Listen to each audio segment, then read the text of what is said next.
खबर पर रहना चाहते हैं आगे तो डाउनलोड कीजिए एबीपी लाइव ऐप। कि आखिरकार समाधान क्या निकलेगा, समाधान कैसे निकलेगा, इसी पर बात करने के लिए बेहद खास मेहमान, देश के जाने माने बड़े कृषि अर्थशास्त्री, Infosys chair professor for agriculture professor Ashok Gulati, आप देख सकते हैं इस वक्त मेरे साथ मौजूद है। प्रोफेसर अशोक गुलाटी, बहुत बहुत स्वागत आपका एबीपी न्यूज में। सर, सबसे पहले आप दर्शकों को यह बताइए कि जिन कृषि कानूनों को सरकार कहती है किसानों के हित में है, उन्हीं कानूनों को लेकर किसानों में इतना आक्रोश क्यों है? क्योंकि जो संदेश देना चाहिए था सरकार को, किसानों को ढंग से उनको एक्सप्लेन करें, वो कम्युनिकेशन ब्रेकडाउन हुआ है, जिसके कारण कुछ ऐसी अफवाहें, ऐसी फिजाएं बताई गई कि जैसे मंडी सिस्टम खत्म हो जाएगा, एमएसपी खत्म हो जाएगा, आपकी जमीन पर हथिया लिया जाएगा, बड़े बड़े कंपनीज आके आपकी जमीन ले लेंगी। ये निराधार है और बिल्कुल असत्य है, तो उसके शिकार हैं। ठीक है, तो आप ये कह रहे हैं कि सिर्फ गुमराह हैं किसान?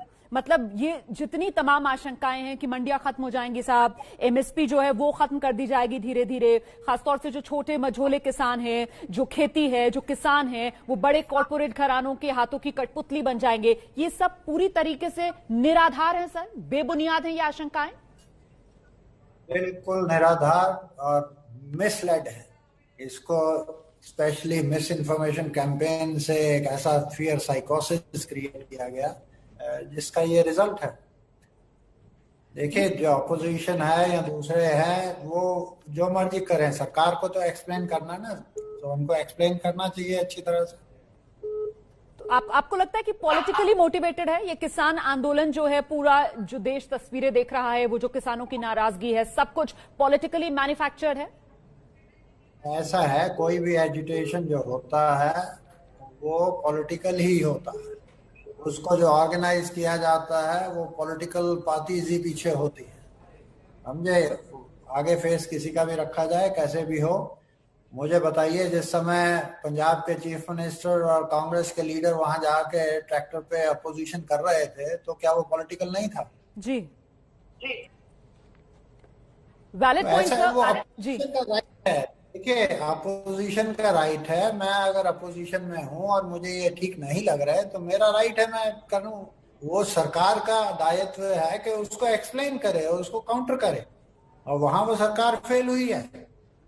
जिस मिस इन्फॉर्मेशन कैंपेन, अगर उनके फियर हैं कि भाई ऐसे हो जाएगा, कहाँ लिखा है? मैंने तो कॉन्ट्रैक्ट 10 बारी पढ़ लिया उसका, जो भी है लॉज, लेकिन मुझे तो कहीं नहीं दिखा। और प्रधानमंत्री कह रहे हैं ऐसा नहीं है, एग्रीकल्चर मिनिस्टर कह रहे हैं ऐसा नहीं है। आप नहीं बिलीव करना चाहते, मत करिए। तो ट्रस्ट डेफिसिट है और एक फियर साइकोसिस क्रिएट किया गया। तो ये जो आप ट्रस्ट डेफिसिट की बात कर रहे हैं, ये जो आप फियर और डर की बात कर रहे हैं, इसमें भी एक पैटर्न निकल कर आ रहा है प्रोफेसर अशोक गुलाटी, और उसमें देखा यह जा रहा है कि जो पंजाब के किसान हैं खासतौर से, वो ज्यादा आक्रोशित हैं, वो सड़क पर मौजूद हैं, उन्होंने दिल्ली की घेराबंदी की हुई है। इसके पीछे वजह आपको क्या लगती है सर? देखिए, पंजाब का किसान जो एमएसपी से सबसे ज्यादा फायदा करता है, पंजाब का किसान जो भी गेहूं और चावल वो मंडी में लाता है, उसका 95 से 97-98% भाग वो सरकार खरीदती है। तो उसको ये डर है कि बाकी, आज तक 1965 से ये एमएसपी सिस्टम शुरू हुआ था और आज तक 6% किसानों को फायदा हुआ है, केवल 6% उसका। बाकी सारा हिंदुस्तान के किसान क्या वो वहां सरकार को बेच रहे हैं? तो एमएसपी कहने के लिए है, अनाउंस करने के लिए है। आप एपीएमसी के मंडियों में चले जाइए, राजस्थान में चले जाइए, आप महाराष्ट्र में चले जाइए, किसी दूसरे देश में चले जाइए, आज आसाम में चले जाइए, जो मार्केट प्राइस है वो 20% कम हो सकता है, कभी ज्यादा भी हो सकता है एमएसपी से। वो तो जो बाजार की डिमांड सप्लाई की कहानी है, उसके हिसाब से प्राइसेस चलते हैं।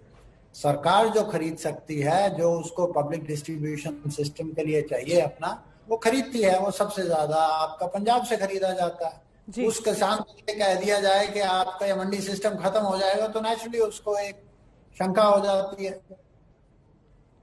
सर, लेकिन मंडी सिस्टम को लेकर जिस तरीके की आशंकाएं किसान में, तो इसके विरोध में किसान ये कहते हैं कि साहब बिहार तो हमारे सामने एक उदाहरण है, वहां पर तो 2006 में मंडियां खत्म कर दी गई थी, लेकिन वहां के किसान की हालत में तो कुछ सुधार नहीं हुआ। तो इससे हासिल क्या होगा? ये कैसे किसानों के हित की बात हो गई कि साहब खुला बाजार होगा, आप जहां चाहें वहां अपनी मर्जी से आप अपनी फसल बेचिए, इससे किसान को क्या फायदा होगा? मुझे ये बताइए, तो मैं वहाँ एपीएमसी मंडी थी तो क्या वहाँ प्राइसेस एमएसपी मिलता था उनको, बिहारी को? उस समय भी 30% नीचे था, आज वो भी 20% नीचे है? आपने अगर डी लाइसेंसिंग की तो इन्वेस्टर वहां जाएगा जहां उसको ठीक लगेगा। हर आदमी बिहार में नहीं चले जाएगा। बिहार में कौन से इन्वेस्टर्स गए जब डी लाइसेंसिंग ऑफ इंडस्ट्री हुई? ना वहां इंफ्रास्ट्रक्चर था, ना वहां गवर्नेंस थी, ना वहां इलेक्ट्रिसिटी मिलती थी। तो वहां देखिए, इन्वेस्टर को अपनी चॉइस है। आप सारे देश की मंडियों में एपीएमसी खड़ी करी हुई है ना, कहां मिलता है एमएसपी बताइए मुझे जी। आज मक्का 1200 रुपए पे बिक रहा है, एमएसपी आप अनाउंस कर दीजिए 1800 रुपए। आपका बाजरा जो है वो 1300 रुपए मिलता है, 1800 रुपए अनाउंस कर दीजिए एमएसपी। उससे क्या हो जाएगा? एमएसपी 4000 अनाउंस कर दीजिए, ले लेगा कोई? डिमांड सप्लाई से चलता है बाजार। और 90% से ज्यादा जो कृषि की उपज है वो बाजार के हिसाब से बिकती है, एमएसपी के हिसाब से नहीं। एमएसपी सिर्फ 5-6 स्टेट में मिलता है, और वो भी केवल गेहूं और चावल के लिए। उसमें सबसे ज्यादा जी, तो क्या सर आपको लगता है यही वजह है कि किसान अब इस मौके पर इन बिलों के विरोध के चलते एमएसपी को कानूनी दर्जा दिलवाना चाह रहे हैं? दिलवा दें, अगर कर सकते हैं तो करवा लीजिए। देखता हूं मैं कौन खरीदेगा। वो जो प्राइवेट सेक्टर थोड़ा बहुत खरीद रहा है वो भी नहीं खरीदेगा, और सरकार क्या क्या खरीद लेगी। और फिर एमएसपी इन कमोडिटीज का क्यों नहीं, गाजर आलू सबका कर दीजिए एमएसपी, सब कुछ सरकार खरीद ले और फिर देती रहे। ऐसे इकोनॉमी नहीं चलती है, अर्थव्यवस्था ऐसे नहीं चलती है। Professor Ashok Gulati, please explain कीजिए सर, इसे मेरे दर्शक के लिए एक्सप्लेन कीजिए, क्योंकि जो किसानों से हम बात कर रहे हैं सर, कल मैं खुद गई थी सिंघू बॉर्डर पर, और वहां पर किसानों की एक बड़ी मांग ये थी कि एमएसपी को कानूनी दर्जा दे दे सरकार। आप प्लीज मेरे दर्शक को ये एक्सप्लेन कीजिए कि एमएसपी को कानूनी दर्जा देना क्यों किसान के हित में नहीं है? ऐसा है, कानूनी दर्जा देने के बाद अगर किसी चीज की पूर्ति उसकी डिमांड से ज्यादा है तो कौन खरीदेगा उसको, बताइए। आपने कानूनी कर दिया, मैं प्राइवेट सेक्टर हूं, मैं नहीं खरीदूंगा क्योंकि इसकी इतनी डिमांड ही नहीं है। तो जो थोड़ा बहुत बिक रहा है वो भी नहीं बिकेगा। बस या तो किसान अपने लेके बैठ जाए या सरकार को कहे खरीद ले। सरकार क्या क्या खरीदेगी, कितना खरीदेगी? आपको पता है व्हीट राइस के कितने स्टॉक्स पड़े हैं? इस समय इतने स्टॉक्स हैं कि रखने की जगह नहीं है। तो फिर उस स्थिति में जो भी सुधार चाहिए वो बाजार को सुधारिए, ढंग से करिए, वहां इंफ्रास्ट्रक्चर पैदा कीजिए। सर फिर हल कैसे निकलेगा? हल कैसे निकलेगा सर? क्योंकि किसान तो अड़े हुए हैं और सरकार भी अपनी बात पर कायम है कि साहब ये कानून किसानों के हित के कानून है, इससे लॉन्ग टर्म में किसानों को ही फायदा होगा। और किसान, मैं जो देखिए, ये उनको बताने की और उनको कॉन्फिडेंस दिलाने की जरूरत है। ये सरकार का काम नहीं है, मेरा काम नहीं है। सरकार करे अपना काम, और सरकार जो कह रही है मैं उससे सहमत हूं, और मैं सरकार का नुमाइंदा नहीं हूं, और मैं तो सरकार को भी जो उन्होंने एक्सपोर्ट बैन लगाया उसको अपोज करता हूं। लेकिन जो ये कानून लाए गए हैं, मेरे हिसाब से जो मैंने 40 साल में सीखा है, और मैं तो फार्मर के ही ऊपर काम किया है कि किस तरह से उसकी स्थिति सुधारी जाए, वो उसके हित में है। लेकिन पंजाब के फार्मर, क्योंकि पंजाब का आरटीआई इससे लूज कर सकता है, पंजाब की स्टेट गवर्नमेंट को उससे लॉस हो सकता है, जो 5000 करोड़ रुपया कमाते हैं सेंट्रल गवर्नमेंट से, वो मुद्दा है। उसको आप कंपनसेट कर दीजिए उनको, वो भी खुश हो जाएंगे। सरकार को कि भैया आपको मिल जाएगा, आप इंफ्रास्ट्रक्चर फंड ले लीजिए, कितना चाहिए हमको, उसका बना दीजिए एक फार्मूला। और किसान को अगर उद्धार चाहते हो, पंजाब के किसान का, वो गेहूं और चावल से अब नहीं होगा। उसको वहां से बदल के हाई वैल्यू एग्रीकल्चर में जाना पड़ेगा, उसी से उसकी इनकम बढ़ सकती है। जो चावल और गेहूं जो जरूरत थी देश को 60s में, 70s में, 80s में, वो खत्म हो चुकी है। कैप्टन अमरिंदर सिंह ने खुद 1985 में कहा था कि पंजाब को डाइवर्सिफिकेशन की जरूरत है, गेहूं चावल से आगे बढ़ना है हमें, और वो अभी तक नहीं बढ़े। तो उस चीज को सरकार एक 10,000 करोड़ का पैकेज अनाउंस कर दे डाइवर्सिफिकेशन का पंजाब के लिए, स्टेट गवर्नमेंट को बिठाए साथ में, वो भी कुछ डालें, सेंट्रल गवर्नमेंट बनाए, अच्छा उसकी इनकम फार्मर की जो आज व्हीट राइस से ले रहा है उससे दुगनी तीन गुनी हो जाएगी। सर लेकिन उसके लिए एक डिफरेंट स्ट्रक्चर चाहिए, उसके लिए जो प्रोसेसर्स हैं, एक्सपोर्टर्स हैं, वो डायरेक्ट कॉन्ट्रैक्ट फार्मिंग करेंगे फार्मर्स। आप सही बात कह रहे हैं सर, और आपने बड़ी अच्छी कैप्टन अमरिंदर सिंह की वो बात याद दिला दी, जिसके बाद मुझे बीजेपी के नेताओं की भी बात याद आ रही है कि यूपीए के दौर में जब इस तरीके का कानून आगे बढ़ रहा था तो बीजेपी के ही नेता खड़े होकर सदन में बता रहे थे कि कैसे आड़ती जो है वो किसान के लिए एटीएम का काम करता है, कैसे आड़ती और किसान के रिश्ते करीब होते हैं। ये दरअसल वो सत्ता और विपक्ष में रहते हुए जो राजनीतिक दलों का चरित्र है, कहीं ना कहीं वो भी आम आदमी को गुमराह करने में बहुत यहां पर लगता है कि सफल होता हुआ नजर आ रहा है, जिस तरीके से किसान सड़क पर है। लेकिन कॉन्ट्रैक्ट फार्मिंग, आपने भी इसका जिक्र किया, इस कॉन्ट्रैक्ट फार्मिंग को लेकर भी किसानों के मन में कई सवाल है। किसान ये कहते हैं कि साहब कॉर्पोरेट वाले धीरे धीरे करके हमारी तो जमीनें हथिया लेंगे। कॉन्ट्रैक्ट फार्मिंग को लेकर ये जो आशंका है सर, इसको भी दूर कीजिए। आप ये बताइए मुझे, इस समय जो दूध है, आपको पता है दूध की वैल्यू चावल, गेहूं और गन्ने से उसकी वैल्यू तीनों की मिला के उससे भी ज्यादा है, और वो छोटे किसान ही पैदा करते हैं दूध। कोई 200 गाय और भैंसे लेके नहीं बैठा हुआ है, किसी के पास 2 हैं, किसी के पास 4 हैं। और वो देश में कौन खरीदता है? कोऑपरेटिव भी खरीदती है, अमूल जैसी, उधर से नेस्ले बैठा है वो भी खरीद रहा है। 1 लाख फार्मर्स रोज, फार्म जो पंजाब के फार्मर्स हैं, 1 लाख फार्मर से वो रोज ले रहा है दूध नेस्ले। क्या वो उसके जमीन पे कब्जा कर लिया उसने या उसको एक्सप्लॉइट कर दिया? उधर से हैटसन देखिए डाउन साउथ, 3.5 लाख फार्मर से रोज मिल्क लेता है। क्या उसने उनका तबाही कर दी? और मिल्क सेक्टर जो है वो 4.5 से 5% की ग्रोथ पे है, जबकि सीरियल का सेक्टर 1.5% की ग्रोथ पे। आप पोल्ट्री सेक्टर ले लीजिए, उसमें बड़ी बड़ी सुगना हैचरीज हैं या वेंकटेश्वरा हैचरीज हैं, सारी प्राइवेट सेक्टर हैं, और वो पोल्ट्री सेक्टर 8 से 10% की ग्रोथ पे बढ़ रहा है। तो अगर देश में पंजाब ने बहुत बढ़िया रोल प्ले किया है 60s और 70s में, जब देश को ग्रीन राइस की जरूरत थी जी, ग्रीन रेवोल्यूशन में। आज इतना अनाज है देश में कि रखने की जगह नहीं है। अब आप उसको लेके क्या करेंगे? और उसको प्रोड्यूस करते जाओ सर, वो किसान तो कहता है मेरे से ले लो, जो मर्जी फेंको, जहां मर्जी फेंको। लेकिन ऐसे पॉलिसी नहीं बनती, समझे? जो डिमांड सप्लाई है, जिस चीज की जरूरत है, आज देश को जरूरत है पल्सेस की, जो दलहन है वो चाहिए, तिलहन है वो चाहिए जी, इतना इंपोर्ट कर, तो उसके लिए क्यों नहीं प्रोक्योरमेंट करके एमएसपी कर सकती सरकार? प्रोक्योर करे कुछ अगर करती है, लेकिन मार्केट को लिफ्ट करे उस हिसाब से जी। सिर्फ गेहूं और चावल से आगे बढ़ना है हमें। तो सर मतलब 2022 तक किसान की आय अगर दुगनी करनी है तो फिर ये तीनों कानून जरूरी है? ऐसा है, 2022-23 तक तो किसान की इनकम दुगनी होने से रही, वो तो एक पॉलिटिकल स्लोगन है, मोदी जी से पूछिए। ठीक है, लेकिन मेरे हिसाब से तो वो पॉसिबल ही नहीं है जी। और वो थोड़ी बहुत इनकम बढ़ सकती है, वो सिर्फ गेहूं चावल से नहीं बढ़ेगी, उसके लिए हाई वैल्यू एग्रीकल्चर की तरफ जाना पड़ेगा। आपको फ्रूट डालना है, वेजिटेबल्स डालनी है, लाइफ स्टॉक है, फिशरी है, पोल्ट्री है, उसमें चलिए, वहां पैसा है। वो इनकम 2 से 3 गुना मिलेगी आपको बजाय जो व्हीट और राइस के।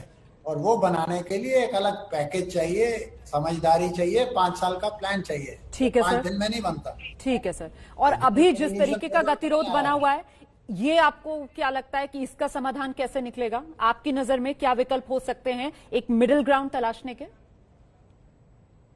मिडिल ग्राउंड उनको एश्योरेंस देंगे कि मंडी सिस्टम रहेगा और क्या एमएसपी रहेगा। आप बेचना चाहते हैं बेचते रहिए उसको, अच्छी बात है, वो एश्योरेंस दे देंगे। कहीं लॉ में नहीं लिखा, वो उनसे लिखवा लीजिए, वो तो सरकार जाने क्या करेगी क्या नहीं करेगी। लेकिन अगर सरकार ये मान लेती है कि प्राइवेट सेक्टर भी एमएसपी पे खरीदेगा, तो मैं फिर कल देखूंगा कि कौन मार्केट प्राइस क्या है और एमएसपी क्या है और कौन खरीद रहा है उस पर। पॉसिबल ही नहीं है। पर सर मुंह जबानी एश्योरेंस से तो किसान नहीं मान रहे हैं ना, दिक्कत तो यही है, पेज तो पूरा यही फंसा हुआ है। वो मुंह जबानी है, अगर वो सोचते हैं कि लीगल लिखवा के हो जाएगा तो यहाँ कई लॉज की धज्जियां उड़ी हैं, क्या क्या लॉज हुए हैं कोई उसका मीनिंग ही नहीं है। मार्केट प्राइस उससे नीचे जाएगा, जिस चीज का उत्पादन ज्यादा होगा और डिमांड कम होगी उसका प्राइस नीचे जाएगा। बहुत बहुत धन्यवाद, बहुत बहुत धन्यवाद प्रोफेसर अशोक गुलाटी हमसे बात करने के लिए। सर समय मेरे पास इतना ही है। बड़ी महत्वपूर्ण बात यहां पर जो प्रोफेसर अशोक गुलाटी कह रहे थे कि समझना इस बात को होगा ये तीनों कानून जो हैं वो दरअसल किसानों के हित के कानून हैं। हाँ, ये जरूर गलती वो कह रहे हैं सरकार की तरफ से रही कि सरकार किसानों को कॉन्फिडेंस में लेने में यहां पर नाकाम साबित हुई और इसी वजह से किसानों का यह आक्रोश और आंदोलन। तो किसानों के दिल्ली कूच का आज 8वां दिन और आज सरकार और किसानों के बीच चौथे दौर की बातचीत चल रही है। पिछले 4 घंटे से ज्यादा का वक्त हो चुका है, बातचीत अभी भी जारी है किसान नेताओं के साथ। ये जो बैठक हो रही है इसमें सरकार की तरफ से कृषि मंत्री नरेंद्र तोमर, रेल मंत्री पीयूष गोयल, मतलब सरकार के 2 बड़े मंत्री दोनों मौजूद। और जो बातचीत हो रही है उसकी पूरी जानकारी गृह मंत्री अमित शाह को लगातार दी जा रही है। बैठक के दौरान ही अमित शाह को 2 बार बाकायदा फोन करके जानकारी दी गई है कि बैठक में अब तक क्या कुछ हुआ है। इसी पर और ज्यादा जानकारी के लिए सीधे आपको लिए चलते हैं। मेरे साथ मेरे सहयोगी प्रशांत इस वक्त मौजूद हैं। प्रशांत, क्या खबरें छनकर मिल रही हैं? 2 बार बैठक के दौरान अमित शाह को भी फोन पर अपडेट किया गया है, अभी तक बैठक में क्या कुछ हुआ है प्रशांत? जी देखिए रोमाना, बिल्कुल आपने ठीक कहा, अमित शाह इस बैठक में मौजूद नहीं है, लेकिन जैसा आप समझ सकती हैं उनको जो बैठक में जो भी डेवलपमेंट हो रहा है, जो भी बातचीत हो रही है उसके बारे में जानकारी दी जा रही है। और खुद पीयूष गोयल ने उनको फोन करके इस बात की जानकारी दी है कि अब तक इस बैठक में क्या हुआ है। अब से कुछ देर पहले जो दोबारा बैठक शुरू हुई है, मैं बताऊं रोमाना की 12 बजे जो बैठक शुरू हुई, करीब 3 साढ़े 3 घंटे चलने के बाद एक ब्रेक लिया गया। उसके बाद ब्रेक के बाद फिर से दोबारा अभी बैठक शुरू हुई है। अब से कुछ देर पहले जो पहला भाग था उसमें किसानों ने जो अपनी बात रखनी थी वो रखी है। किसानों ने करीब 37 पॉइंट ऐसे गिनाए हैं जो इन तीनों कानून में उनको लगता है कि गलत है, उनको लगता है कि ये ठीक नहीं है और इसकी वजह से ये कानून किसानों के खिलाफ है।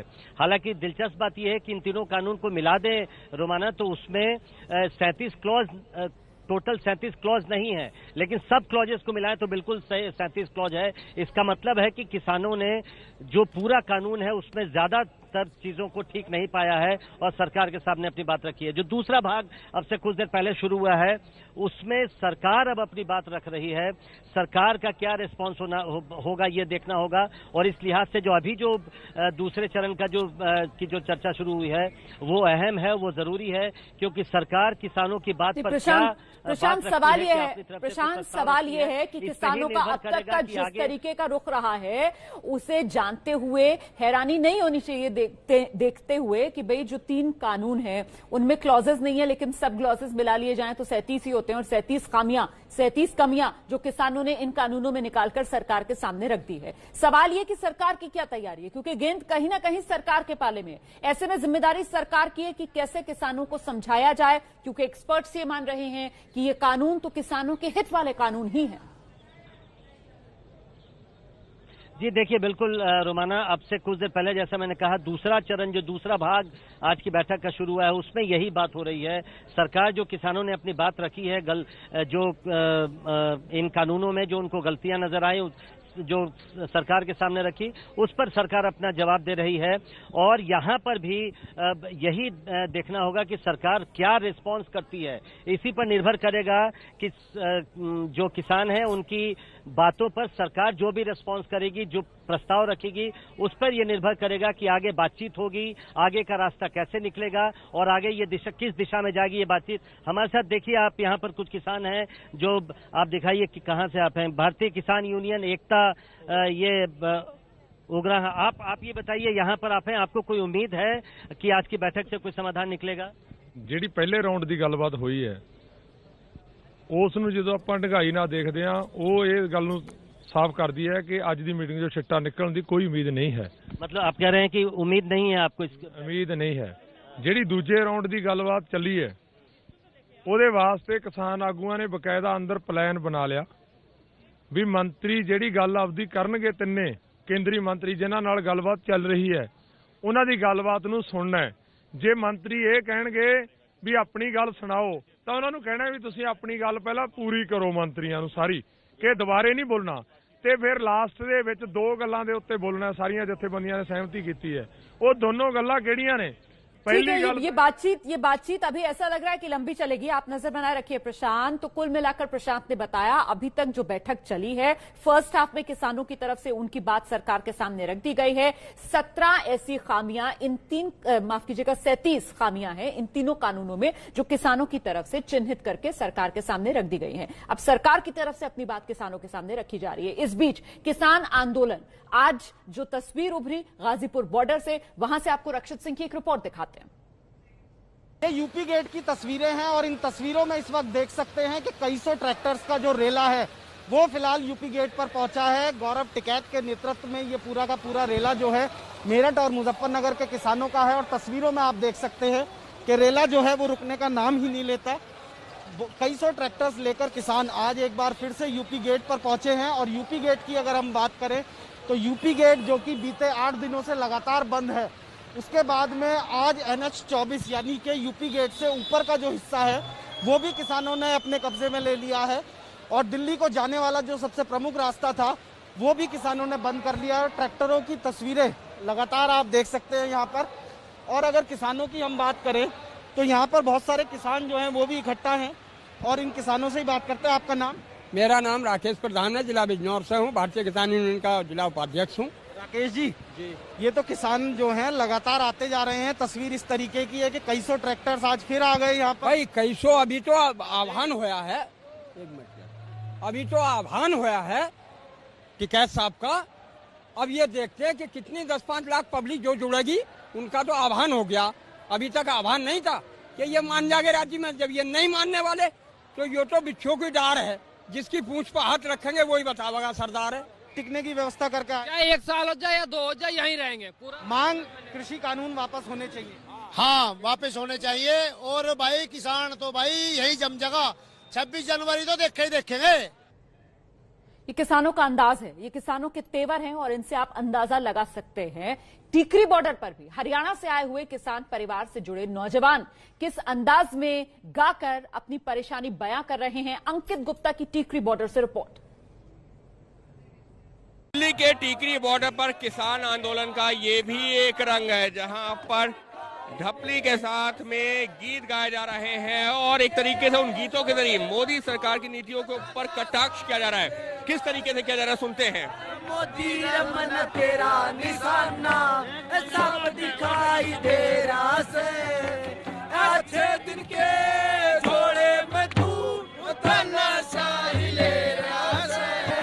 इस तरीके से लोक गीतों के जरिए, रागनी के जरिए सरकार की नीतियों पर सवाल उठाए जा रहे हैं। सरकार के वादों और अच्छे दिन के जो नारे थे उस पर सवाल उठाए जा रहे हैं। तो ये सारे रंग देखने को मिल रहे हैं।